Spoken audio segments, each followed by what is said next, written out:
Hey guys, welcome to another league review. This is DPSI. This is the segment thing where I go over a bunch of different skill levels in league games, give a little bit of quick analysis from what I see off the cuff, and then we all get to learn some advanced wars, whether you're a beginner or check out the later rated ones if you're an expert, to see if you can learn something from the best in the world. So here we have our first one. We're starting at the 700 rating. We have Lulink versus Hachi Destroyer on Fog, and now this one actually technically is not a it's not a league game. It's actually a Z game, but Lulink gave this to me, and I was like, yeah, sure, I'll give it a look through for you. So really quick, Lulink is like 838 or so, about 10 games played. Hachi Destroyer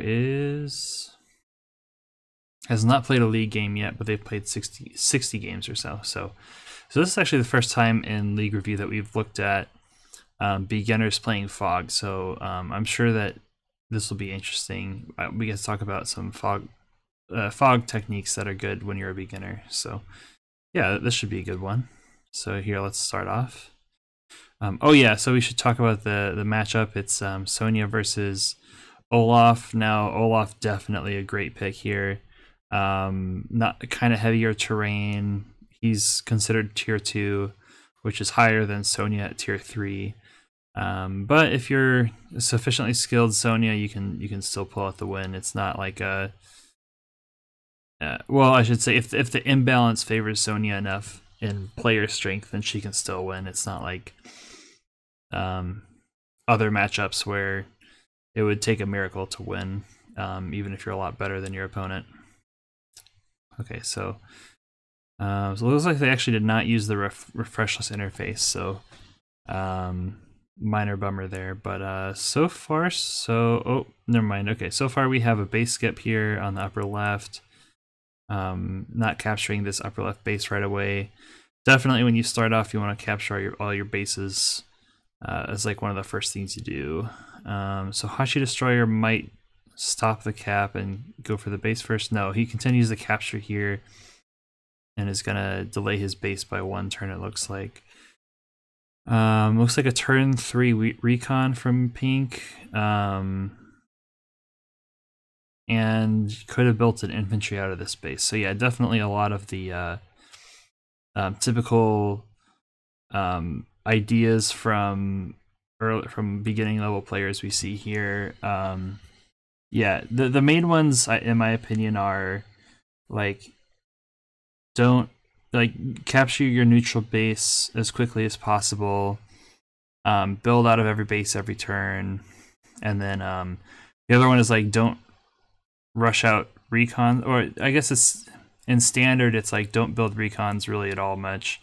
In Fog, it's okay to rush one out, but like turn 3 recon, I think it's becoming less and less popular to rush out a recon quite this early, because it can be responded to with a tank and then it doesn't really do anything. Then it's kind of risky. So to go after a capture with a recon when a tank can be covering for that infantry. So yeah, already sort of 3 typical beginner mistakes we're seeing here.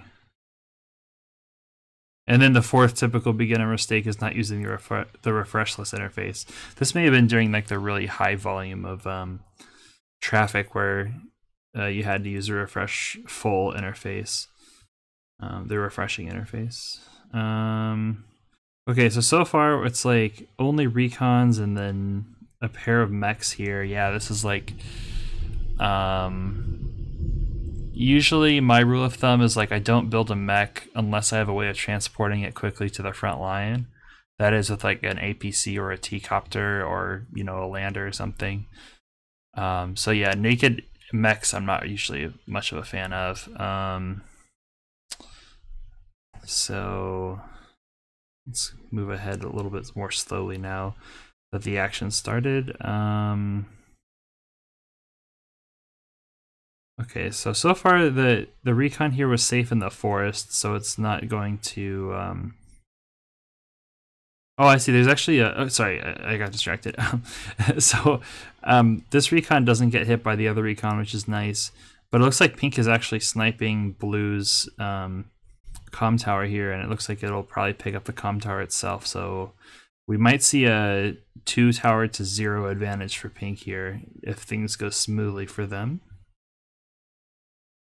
Okay, that move right there, like diving on an infantry when there's a recon right next to you, I did not recommend that. Like the recons are, yeah, it's just it's worth too much. Like the recon for just one infantry shot before it starts getting whittled down.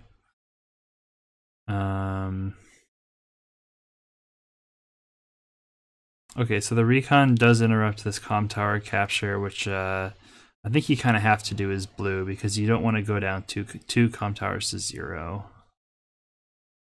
And I think it'll have to finish the. Yeah, so this is like a pretty looking decent for pink here. See what blue does. I think the recon has to stay in fire. So now I think you join cap, build a tank. And then I think pink gets the tower after the join cap. Yeah, there's the join cap, mechs up, and there's the tank. Okay, Hachi Destroyer like playing very well for someone who's never played a league game. And let me just close this, see if the comm tower gets captured. And it does. Okay, so Hachi Destroyer does go up 2 comm towers to 0. So yeah, very good on him, on them for picking that up. So let me just go back and we were about here. Yeah, another base skip there. No, none of that, please. Recon diving on a mech. That's not really cost effective, but it's not the worst thing in the world. Is in the tank trades. Double base skip there with money to spare. Just a really quick thing, just to convince you guys that base skipping is bad. So I think I've heard some people say they skip base builds because they want to save up for stronger units later. Well, like the matter of fact is, like, you see these empty bases right here. If they had been making infantry earlier, then these 2 properties could have been captured, and this property could have been captured, and then they'd get all that extra income from these cities. So, like, really, it's more economical. And I mean, it is like an interesting question if you don't know the answer, which is like, which is better? Do I save for money and build big vehicles, or do I spend infantry which go out and capture things for me? And empirically, like, all evidence points to the fact that it's better to go out and capture properties with your infantry as opposed to, like, say, saving up for vehicles. So yeah, just like all the experienced people on the site agree that getting your properties captured as quickly as possible is like almost always the correct answer. Okay, so there's a killed tank here, which is really pretty big, because I mean pink doesn't know it in the top here, but pink is almost completely uncontested and can do whatever they want to. And then in the bottom looks even-ish. If the tank gets sniffed out and killed here, it could look pretty bad, but it's in a forest, so it might be safe. Okay, so they lose a recon and a mech instead. And then pink is a little bit outnumbered. So yeah, I think if pink just double base, like puts a bunch of funds into the 2 bases down here and pushes back, then they can set up to defend their own comm tower pretty easily, and then they'll just win all the. Then they'll have that nice like 120 attack to 100 attack that it's like brawling just favors you that much more. So, however, it does look like pink here is quite a bit far down on income, down 5k income, 17 to 12k. So really they need to go back and capture these 2 properties as well as go for these center properties that should be theirs. This one here and this one here. Oops, hold on. All right, so deep dive here, copter build, double base skip for the medium tank. This is pretty crazy, not gonna lie. Okay, sorry, I got distracted there. So yeah, I don't remember what I was talking about. Oh yeah, the idea that you can hit the anti-air and move in with the B-copter, so that's pretty nice. So Sonya Super CO power about to go off. Looks like they save it for a turn.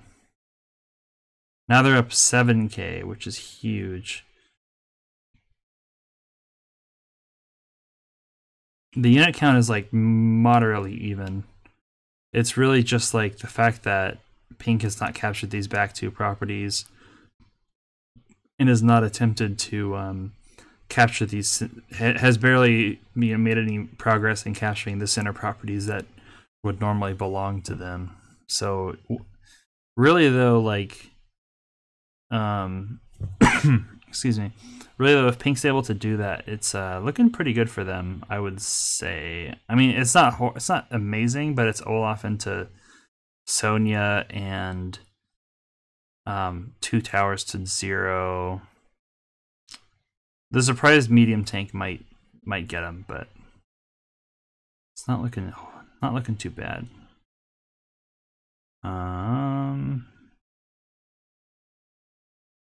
Okay. Going for the HQ capture. Okay.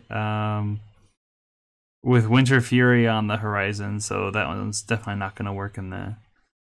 Definitely not going to work for now. It does look pretty scary for Pink because they can't see these squares at present. Okay, so there's Winter Fury. Actually, still down in unit value and down 5k in income instead of 7.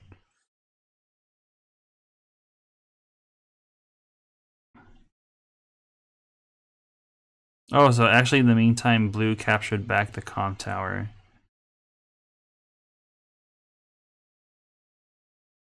Okay, so yeah, more attacks and stuff. Okay, another attempted HQ capture, but looks like Pink has enough to fight this back and kill the B-copter, which is pretty nice. I guess not. Okay, I guess they decided to go a different way. Yeah. So Blue did keep the comm tower, so now really Pink has very little going for them. They were way down on unit value. Sorry, they're way down in unit count. Also decently far behind in unit value. Not a whole lot of vision. It's just not looking very good. Way down on income too. So yeah, this looks like this HQ cap is actually going to work here. Yeah, is there a way of stopping it? Yeah, with the B-copter. Or with the anti-air. Is this the end? Okay, that was weird. Hello? Yeah, this is where you were.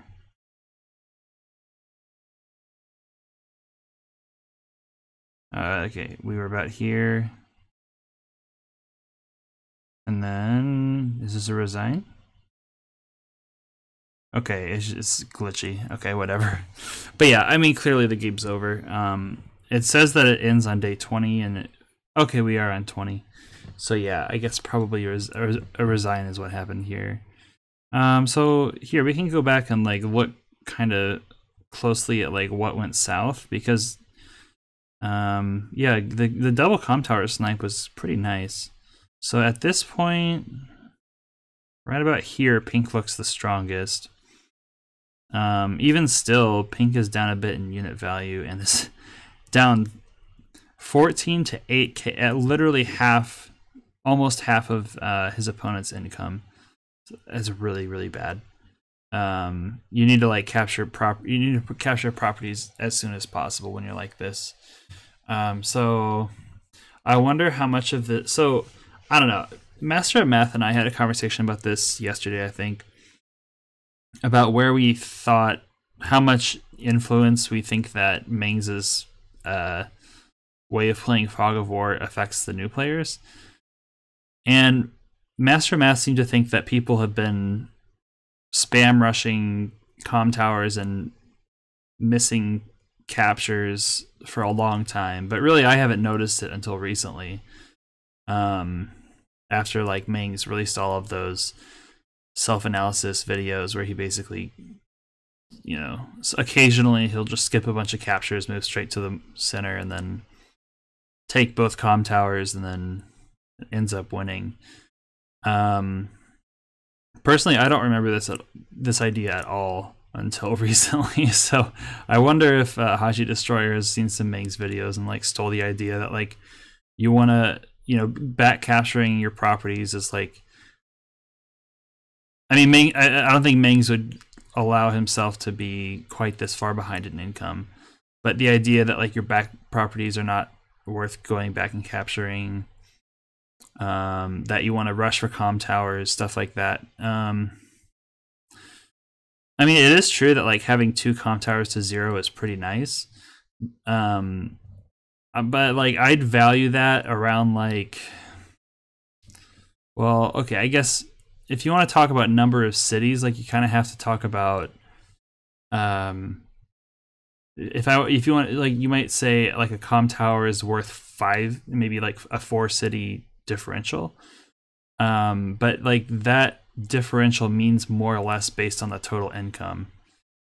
So it's like I'm not used to thinking in those terms, but on this map with like 15k income, I'd say 2 comm towers is worth like 3 or 4 cities, maybe 3. 3 is my guess. So like a 3 to 4 city differential in income. And if you're down in a 6 city differential in income, then like you're in a rough spot. So you can't. And the other thing is like the thing about comm tower sniping is like you have to take advantage of that firepower. It's not a passive benefit like having an income advantage is.